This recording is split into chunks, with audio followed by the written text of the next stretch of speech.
1, wake up, brother, gonna rise with the sun. Step 2, get some good, some food in you. Step 3, think real hard about what you wanna be. Step 4, everybody just do your thing. Wake up, today's gonna be a good day. Wake up, today's gonna be a good day. Wake up, today's gonna be a good day. Wake up, today's gonna be a good day. Wake up, today's gonna be a good day. Wake up, today's gonna be a good day. Wake up, today's gonna be a good day. Wake up, today's gonna be a good day. Yo, set your affirmations, aspirations. I got shit to do, the aftermath of preparation. Good food, good mood, blood in circulation. One step at a time, yeah, that's how you make it. Set a goal you control and the steps you take them. I try to pick one thought, have some concentration. And if I make a mistake, it's called education. I try to do this every day, call it replication. Wake up, today's gonna be a good day. Wake up, today's gonna be a good day. Wake up, today's gonna be a good day. Wake up, today's gonna be a good day. Wake up, today's gonna be a good day. Wake up, today's gonna be a good day. Wake up, today's gonna be a good day. Wake up, today's gonna be a good day. Life ain't easy, yo. I think there's a reason, though. Ups and downs, just like every different season, yo. Sometimes I'm high, other times I'm barely breathing, though. I always gotta fight and die from the demons, yo. Negative thoughts and poison they ride. They're full of flies, so here come the vibes. I'll never stop unless I can spot all the bad for the good in my head when I'm lost. Yeah, so I'ma fake it till I make it. Positive thoughts are overtaken, I got patience. One day at a time is how you operate a cadence. A flow, you grow, you show yourself a foundation. Stay away from all the shit that causes temptation. I know that I like to do it cause it's sensation. I live my life in my head like a narration. Don't expect greatness, do my best, man, I'll take it. Wake up, today's gonna be a good day. Wake up, today's gonna be a good day. Wake up, today's gonna be a good day. Wake up, today's gonna be a good day. Wake up, today's gonna be a good day. Wake up, today's gonna be a good day. Wake up, today's gonna be a good day. Wake up, today's gonna be a good day. Wake up, brother, gonna rise with the sun. Step 2, get some good, some food in you. Step 3, think real hard about what you wanna be. Step 4, everybody just do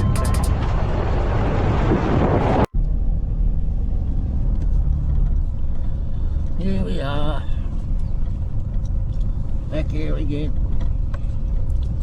Bunyip campground over there.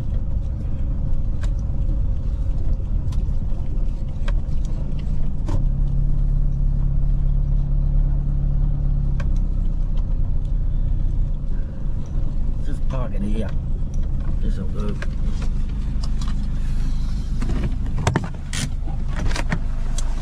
Now,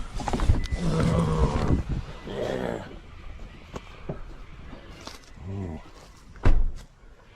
This is a good spot. This is a very good spot.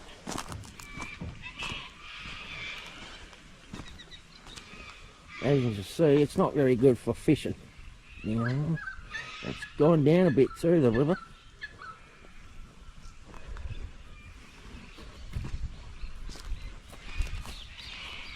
I think we're over here. Campfire here.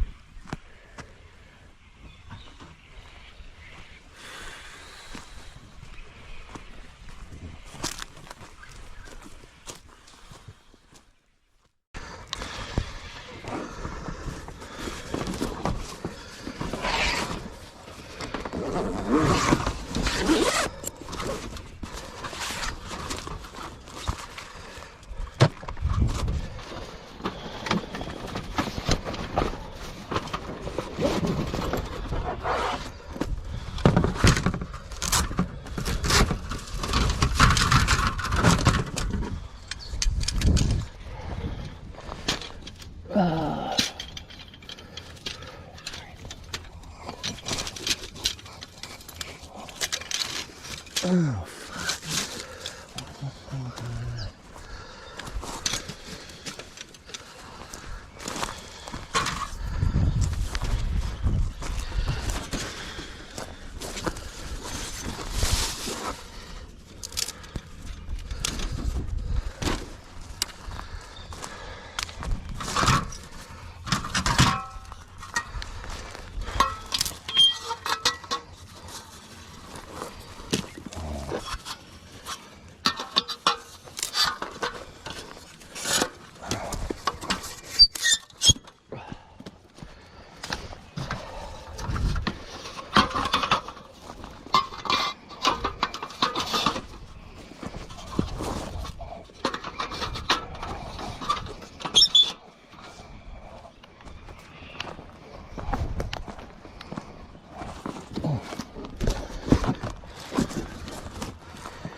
going on here. Hang on.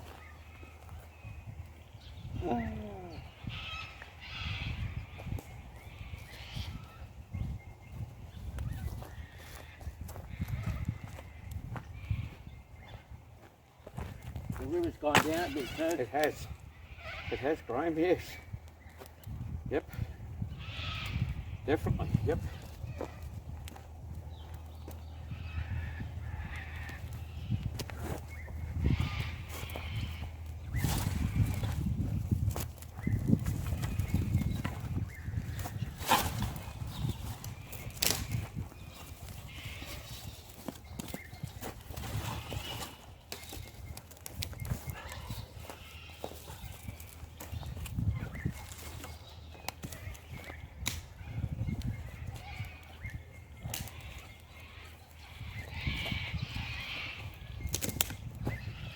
We got a lovely day for us. Not very windy. No.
Oh.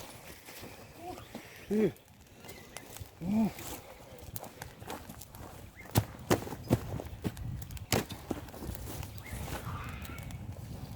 Oh.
First day I've got a sweat up, Graham.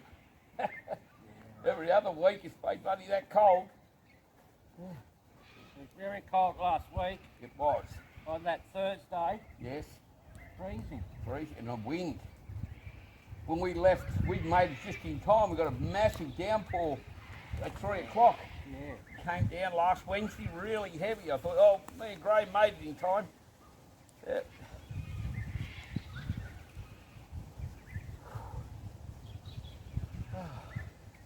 Felt like dog shit the next day. Did ya?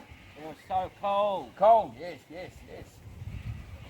The cold wind must have got to me out here. Yep. What have you got for lunch today? Today I made another omelette with mushroom, cheese, ham, bit of straws, mixed it all in together, made a big omelette. Yep. I've just got sausages. Sausages and bread, onion. Yeah. You got your cooker then, I gather. Yeah, I got the other one today. Oh, okay. I'll probably end up getting too hot sitting here. Well, I reckon too. I said I just about to take this off.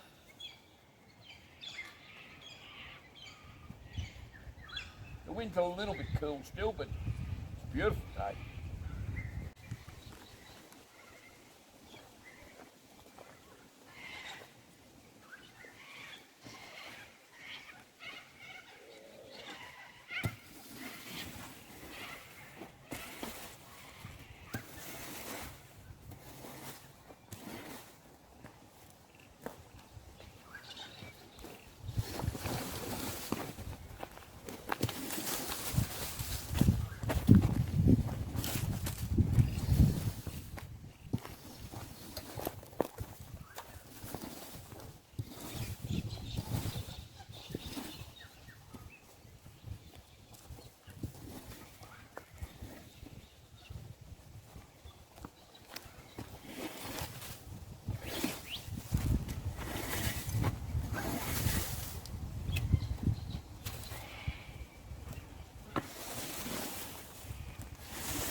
Like 55, then it's time for a beer.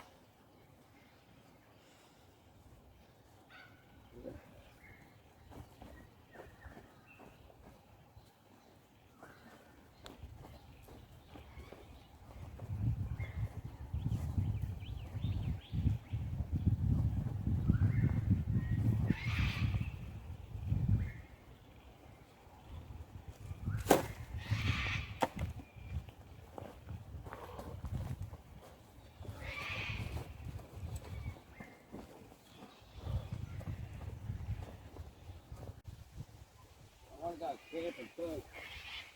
You going camping? I want to. Oh, yes. You Kevin. Kevin, yep. Yep, that'll be good. What have you got? You got a tent? I've got a tent, I've got a swag. Yep. Yeah, I've got a tent and a swag. It's a good, pretty easy tent. It's just one of those tents, it's just a square, you just put one post in the middle of it. That's it. I've seen those on TV. Yeah, I've got one of those. I've got a swag. Yeah, no, good. I've got a,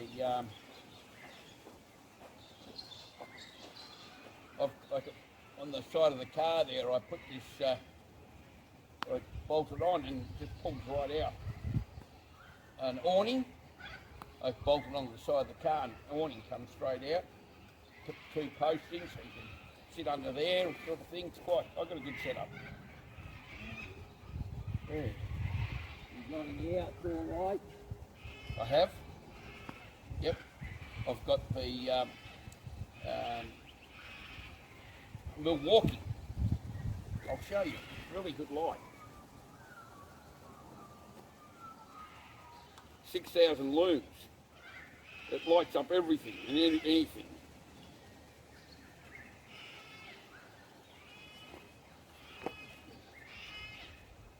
Where'd you buy that?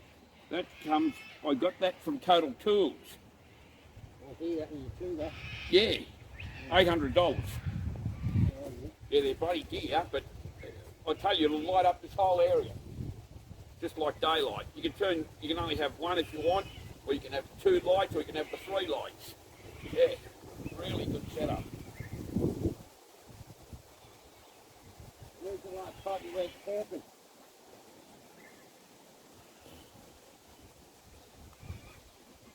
Easter. Last year? This year, Easter gone, yeah. Where'd you go? Just out O'Dwyer's Road there, Wilson's Bend. Went out there after everyone had gone home, after the Easter break. So everyone was up there the Friday, Good Friday, Saturday, Sunday, Monday. Everyone went home, we went there on Thursday. And there was no one there, it was just beautiful. We went there Thursday, Friday, Saturday, come home Sunday morning. Week after Easter. April. And then after that it's too cold. Now it's perfect again.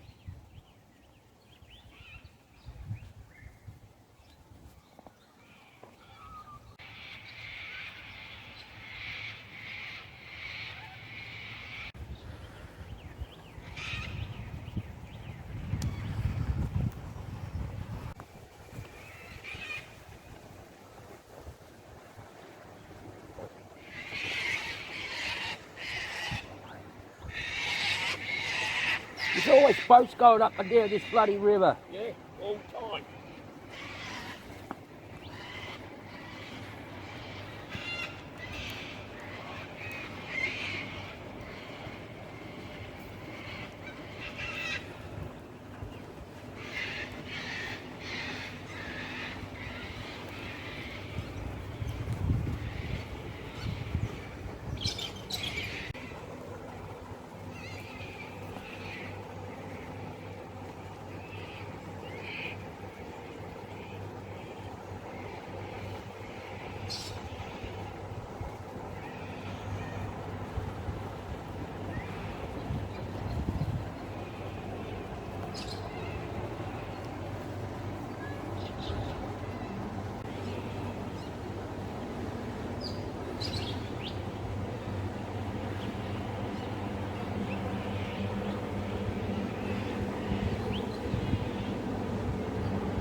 Federal opposition leader Susan Lee says she felt sick watching footage of a neo-Nazi leader confront the Victorian Premier Jacinta Allen yesterday. Ms Allen was addressing the media in West Melbourne when Thomas Sewell began shouting insults and accusations at her. The 32-year-old She's a made false bloody claims idiot, the that Premier woman. wanted to ban the right Oh, to protest is she and what? labelled her a coward. Is she Ms what, Lee has Graham? told Channel 9 the I federal can't government stand her. needs to do more to address radicalisation. This sickness has to be removed. We need to de-radicalise, de-escalate, work together as a society to tackle something that I'm seeing as a troubling trend, an escalation in political violence. To address the need, we call for additional resources to be urgently dispatched to respond to the tragedy crisis at hand.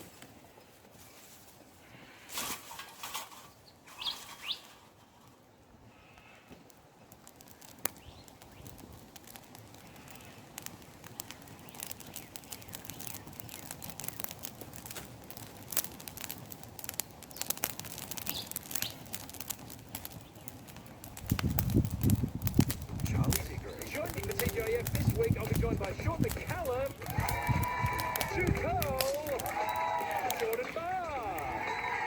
TJF, Friday from 5 on ABC Radio Victoria. also for the needs of others.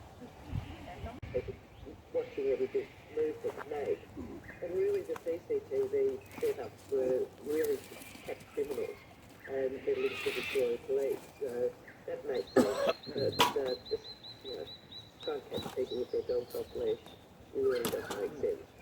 I think if they looked at it in the bigger picture and had those things out, had places that two dogs can be disposed of, and have two dogs on the host for them to use. Because it's quite often people go out and forget that they haven't got the bag on them. Question we can't notice, Trish. How do you feel about people putting their dog poo bags in somebody else's private bin? No, I don't like it. And I don't know why. It's gross. Yeah, just carry it home. Don't be lazy, Yeah, I spotted someone popping it in my bin. I was like, why is this upsetting me? It shouldn't be upsetting me. They're doing the right thing. Am I just being too precious? No, you're not. Pretty much what nearly all marketing is built around. So I think The fear and anxiety that is marketed to us, it's marketed to us at different times as well. So tracking apps are, I guess, preyed upon, and that anxiety is sold to us at completely different times, doesn't it? Like, and depending on when the fear is going to be heightened, newborns, teens.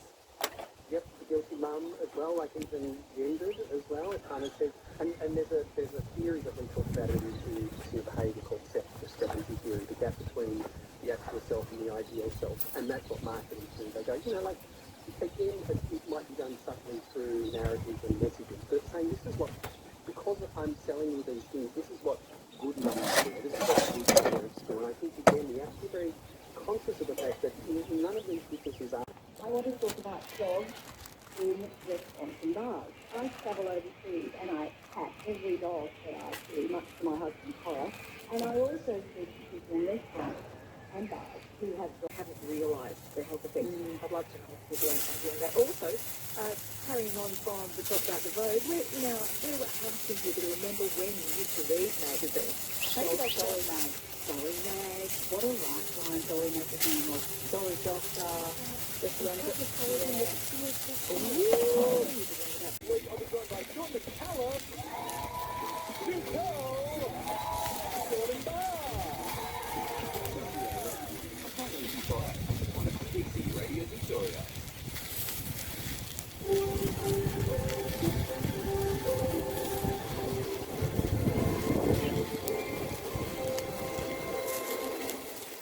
Good afternoon, Alexandra Alvarez, ABC News. The Australian Defence Force is assisting in the search for alleged shooter registering men of Victoria's high country, now in its 9th day. Jason Campfire, Cabinet. The ADF is involved in the widespread search for missing fugitive Desert Freedom, who allegedly shot and killed 3 police officers last week at his Port Hunter property. A spokesperson says it's providing what is called specialist capability and has sent a planning specialist to support police activity. Meanwhile, business owners in the region have told the ABC that it's impacted by a lack of visitation in what would normally be a busy snow season, which will lead to financial support. In a statement, a government spokesperson said the state's working with the local council and businesses to understand the impact of the incident on the community. The father of an 11-year-old boy who was killed after a driver crashed into his Melbourne primary school last year has called the tracker driving law reform. Jake Davey was crushed after a car barged through the fence of his school in October last year, killing him and injuring 4 other children. The 41-year-old driver of the car, Samo Zahara, has been found guilty of careless driving, fined $2,000, and will have her licence suspended for 2 years. Jake's father, Michael Davey, appeared outside court this morning calling for a review into licensing laws. Our children deserve greater protection and more just consequences than what they were afforded today. Data collection for wild dog attacks, dingo attacks in areas of Victoria will hear from you soon. Also today, we're now in September. It is springtime, and that brings even more concerns about the deadly spread of bird flu around the world, particularly H5N1 varieties of bird flu, which have been on every continent in the world, including Antarctica, except for Australia. So it has More reports come out. Victorian Wild Dog Controller has raised concerns over the government's reasoning and the department's handling of the end of dingo and wild dog control on private property in northwest Victoria. Yesterday, Mr. Country Hour, Agriculture Victoria defended its record of supporting northwest Victorian farmers affected by dingo attacks on their sheep and lambs following a spate of killings in that area in recent weeks. Trevor Shocker, the Executive Director of Regulatory Policy and Programs at Animal Welfare Victoria. And we'll chase that up continually with Dita, the department in charge of that. We'll continue to ask those questions to find out. But Greg Ivone works in wild dog control with Victorian government departments under various names for over 3 decades. We've raised concerns over that interview on our program yesterday and dingo and wild dog control in Victoria. I spoke to Greg Ivone about his experience and his concerns a short time ago. Mike, I've been over 30 years in the wild dog, chasing wild dogs. From the 80s to the early 2000s, say 17, 18, I was working for the then DPI. And you've been retired from that role. You heard that interview yesterday, and there was just a few bits of knowledge that you thought you'd get in touch with us about. But you never thought you'd be talking to the media about wild dogs after you left the job, did you, Greg? No, look, when I retired, I wanted to be one of those guys that didn't write the newspapers or ring radio stations. And but I heard that interview yesterday. Look, I was a little bit disheartened. I know that being in the role